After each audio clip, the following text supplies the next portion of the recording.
good evening, you beautiful people. It's a great day. Had a great day, had an awesome day. I hope y'all had a great day and an awesome day as well. I'm about to get ready to hit the sack. I'm about to get ready to go to sleep.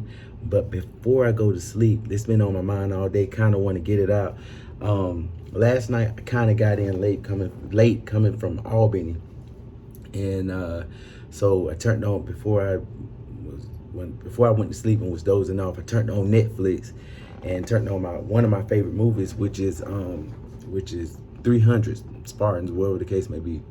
One of the reasons why I like this movie so much is because I like the mindset of King Leonidas, that if he can't live life as a Spartan and then he can't bow, he would rather fight than bow to a Persian and adhere to their way of life.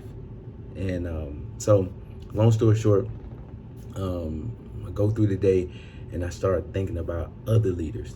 I start thinking about King Leonidas in the mindset, Martin Luther King, Malcolm X, and most importantly, my dad, because my dad is my number one hero. And what I realize is all of these men, great men, all had something in common, and it's mainly that they had to carry out a mission. They had to carry out a mission, and the mission was bigger than them. It was bigger than their self-gratification or whatever, and how they felt at the time, how they feel at the time. They had to do what they had to do. King Leonidas was advised by the council to not go to war with the Persians due to not having enough soldiers, just having 300 soldiers. Then you start looking at, the life of Martin. Malcolm X had 6 kids. Martin Luther King had 4 kids. So there were times where I would only imagine that the kids are sick or this is going on, that's going on. But he had to be out. All of them, they had to be out there going from state to state, Malcolm X and Martin Luther King, to create a better life for all of humanity. With Malcolm X working with the Nation of Islam, and Malcolm X working with the Nation of Islam, and Martin Luther King being an advocate for all human rights. So I want to say this and get this out about my dad. Okay, so I had a 1987 Chevy pickup truck.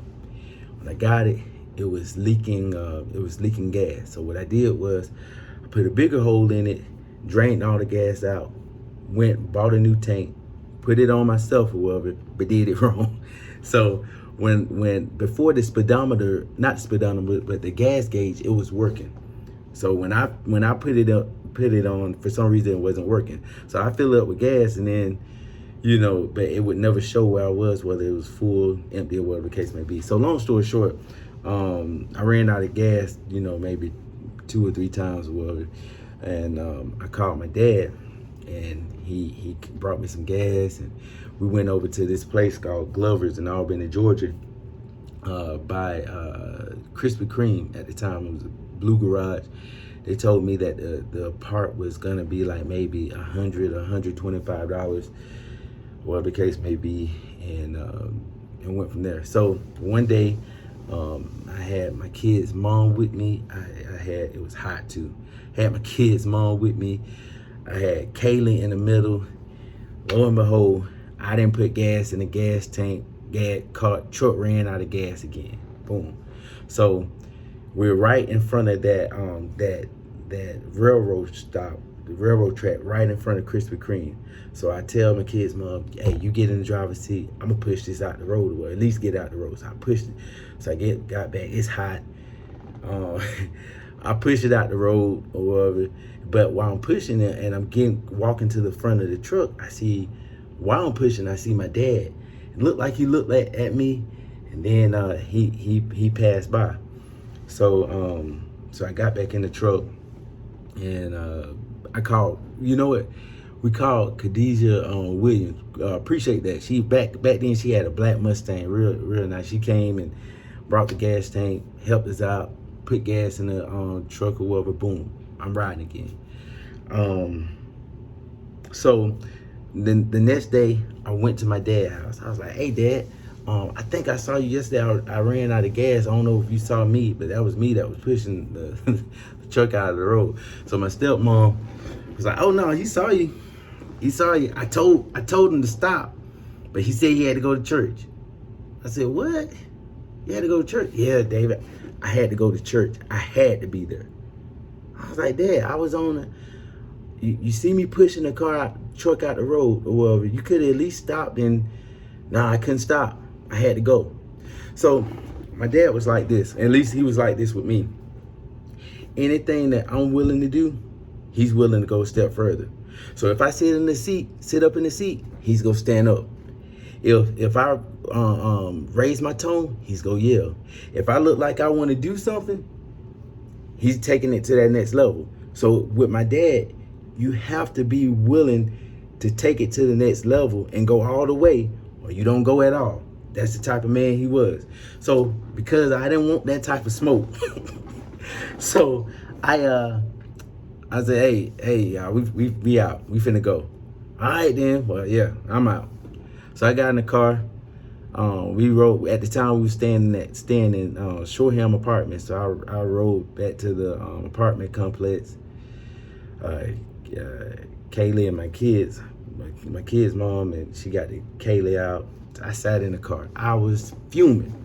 I was big mad. I'm sitting in the car. I may have sat out there for 45 minutes or whatever, because I felt like, man, I'm going to this church and man, I'm on the side of the road and he ain't gonna even look out, blah blah blah. So I didn't call him for maybe about 2 or 3 days. So he called me. He was like, hey Doc, you must be mad. I was like, no, I'm not mad. I just don't understand how, you can see me on the side of the road and the Kaylee in there, my daughter, and you just keep on moving. He said, well, for one, me and you went to see what was going on with that truck, and you knew how much it was, and you procrastinated. And if you know what the issue is, you could have been went and fixed it. I said, okay. And he said, and the second thing is, David, I had to go preach. And he said, I know that I had to be there because he said there were things throughout the day that was trying to tie me up and to keep me from going to preach. He said there were things that was tying me up to try to keep me from being on time, but I had to be there. I had to be there. I had no choice. And he said, because of that, when I rode by and I saw you, that was the last straw. And I had to ignore how I felt to keep on pushing and keep on going to carry out this mission. And because of that, he told me that he saw this couple that was there for the first time. Before he walked in the church, he was on time. Before he walked in the church or whatever, he shook their hand. Didn't know who they were or anything, who they was or anything like that. So he prepared his lesson, preached, or whatever the case may be. That couple gave their life to Christ. Now, they gave their life to Christ, and I'm like, Dad, I hear you. But I'm thinking back then, because at the time I'm like 21, 22, I'm thinking like, I get that, that's all good. But if my daughter on the side of the road, everything stops. But the thing is, now I can look at it as, man, what's more important? Giving someone an option that don't have an option of a better way of life, or getting David off the side of the road because he wasn't responsible enough to handle his business and fix the gas tank. I can look at it like that now. Back then, I couldn't look at it. So what I'm saying is, sometimes the mission, and you look at it, some people look at it, oh man, that's being a part-time dad, that's this. No, it may be, I don't know. I can't say that, I don't know. But I will say this, is that my dad body of work and him being a instrument for Christ changed lives. Martin Luther King, he changed lives. Malcolm X changed lives. In that movie, King Leonidas, he had a whole kingdom on his shoulders.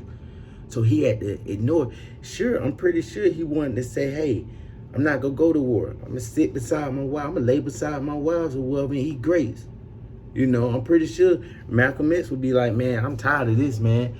I'd rather go get me a 9 to 5. But they understood that if they don't carry out this mission or whatever, it will affect it. All of humanity would be at a disadvantage, including their own offspring.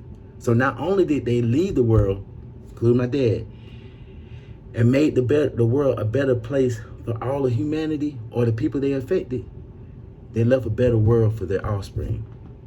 That's what being a man is about. That's how I see it. That's what being a man is about. It ain't just about you. It's not just about what you working and then you get paid and you just take care of your kids. No. What missions are you carrying out or whatever to improve the greater good of humanity? But because those 4 men, especially my dad, he did that. Proud of him. Proud of him. I hope one day I could be, close to how he was. I'm a lot more selfish than he, I just am, But I'm starting to see that, dang. Those are that character traits. Those character traits are the character traits of great leaders. All 4 men I just named, they were great leaders. So y'all have a great night. Hope that y'all sleep well. Or if you're seeing this in the morning, I hope that this inspire you to carry out a mission. And sometimes you have to ignore the immediate gratifications of life. Y'all have a blessed day.